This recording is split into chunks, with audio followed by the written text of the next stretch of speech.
Mes chers amis, je ne suis pas venu ce soir vous parler de bilan.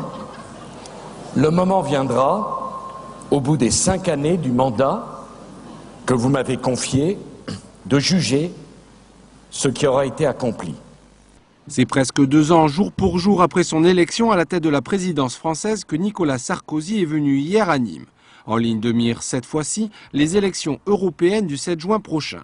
Devant quelques 3000 sympathisants, il a procédé au lancement de la campagne européenne et plaidé sur fond de crise pour une nouvelle Europe. La présidence française de l'Union en a apporté la preuve. Une autre Europe est possible. Une autre Europe est nécessaire. Et cette Europe-là peut peser dans les destinées du monde. Le vote-t-elle?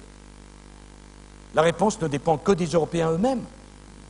La réponse ne dépend que de chacun de nous.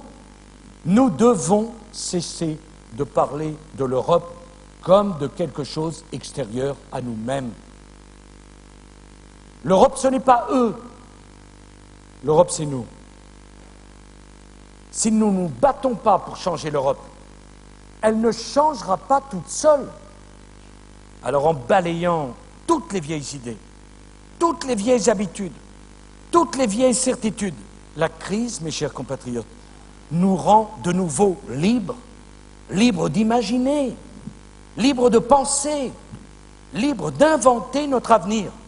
Nous avons commencé, je vous propose de continuer ensemble. Je vous remercie. Baisse d'impôts, concurrence déloyale, taxe carbone, TVA 5,5 pour les disques et DVD ou encore centrale d'achat européenne de gaz ont été évoqués dans sa vision de la défense des intérêts français et européens. Le président rappelant par là même l'héritage de la chrétienté et son refus de voir la Turquie intégrer l'Europe. Il faut que l'Europe ait des frontières. Il faut que l'Europe ait des limites.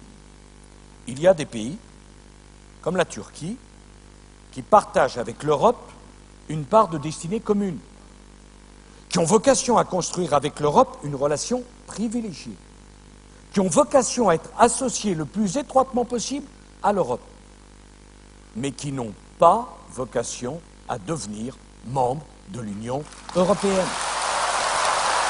D'une durée de 48 minutes, le discours de Nicolas Sarkozy a oscillé entre bilan de ses présidences françaises et européennes et un discours mobilisateur pour des élections européennes qui mobilisent peu les Français.